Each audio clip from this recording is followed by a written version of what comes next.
You know, every year 200 million roses are sold in this country in the name of love. For this assignment, I'm asking a very difficult question. What is love? I found 3 women through their own life's experience who are willing to offer up an answer. I've had 3 weddings and 2 husbands. At nearly 90 years of age, Joyce has experienced both love and heartache, but her greatest lesson would have to be patience. At age 19, she married her high school sweetheart Tommy in 1947. The marriage would last only 17 months.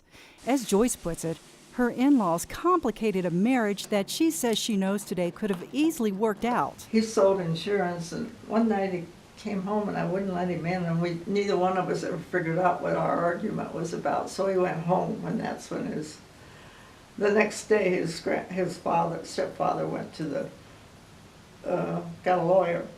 Well, it's just a lover's spat. It's nothing you can't work out, right? Right. Little did Joyce know, it would be 20 years before she would ever see him again. And I was in Cheyenne to see my parents, and I was walking down the street and ran into him on the street, which was kind of a shock. But whatever hearts and butterflies they may have felt between one another during that perchance encounter, it was too late. Both Tommy and Joyce were long remarried by then with their own families. It would be almost another 30 years later when they would become reconnected by friends.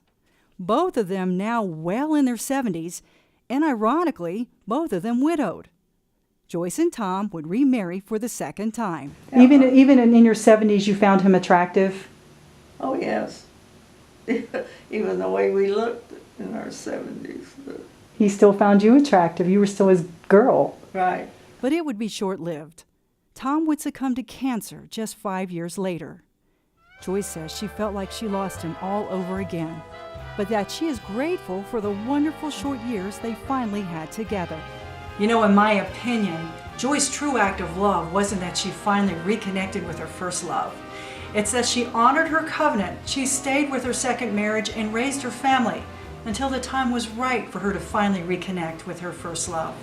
After all, love is patient.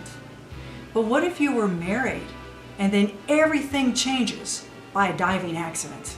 That's what happened to Lil and Chuck during celebrations of their 13th wedding anniversary to the date. He dove into a swimming pool, and they don't think he hit the bottom, but it was a shallow pool. It was 1978.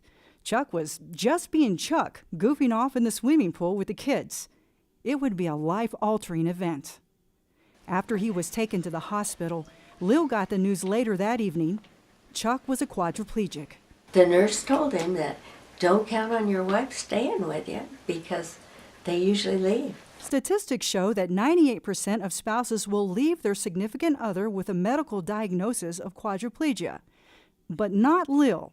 38 years later, she says she is so grateful that she did not let the bad times define what her marriage really was, because she says her marriage has been good in spite of the physical challenges her husband still faces, and for that, she says she is very grateful.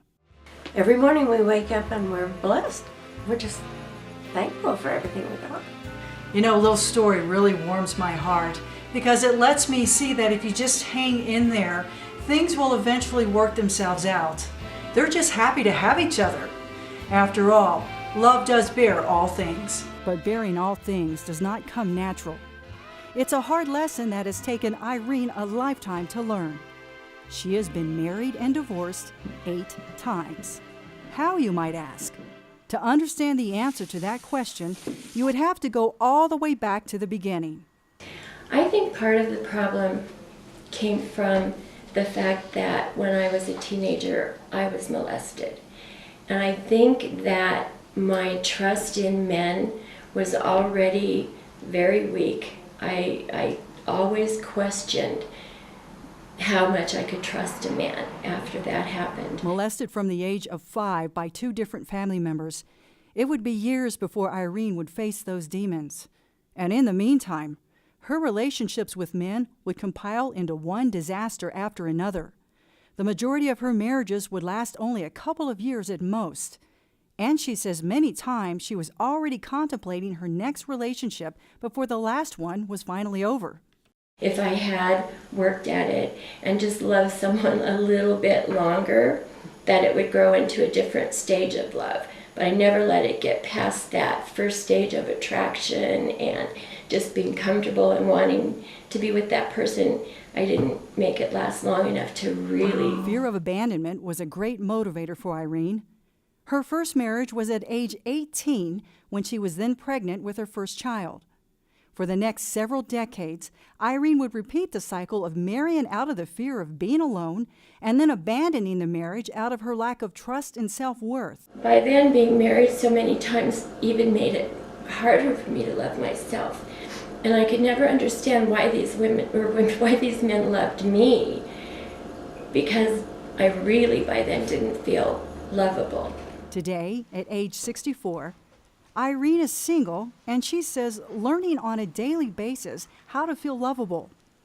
She says she is finally at peace with being single, and she offers up some hard-earned advice to other women out there who may have struggled with love as she has. I do believe you have to love yourself first. I really do.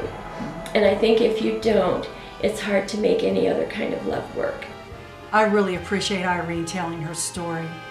Through her own heartache and experience, she's here to say, listen, if you don't love yourself first, you really can't love anybody else. I'm Karen Eden.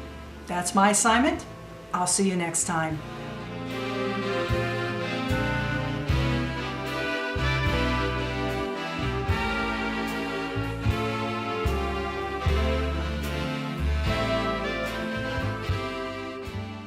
Let me ask you a question. Okay. If somebody's engaged to be married and they're in love, and could that be fooling to think that they're in love? And then, 10, 15 years go by and they go, I don't think I ever loved her. I'm sure you hear that all the time. I'm not so sure I was even in love with this person. So is passion, tell me about passion and love. What's the difference? Well, one is because you have a physical arousal or intense or affection for a person, and that could last for a period of time. But when you start talking about that passion or that lust, and then you start talking about real love, it's a choice, it's a commitment. And that's what really makes the difference of a love being long-lasting. You made a decision to be there, because that moment, that affection, that feeling that you have, that's temporary. But that it can stay intense and can stay increased, but you have to work towards it. So most people see someone and they're excited because it's a new thing. They're excited about their new play tour, their new affection thing. But for long lasting, you have to go through a test or have to go through some endurance, and there's different stages, even psychologically, or when a person first meets, and then they go through other different stages before they get to that place to say that they're going to be together for a long time.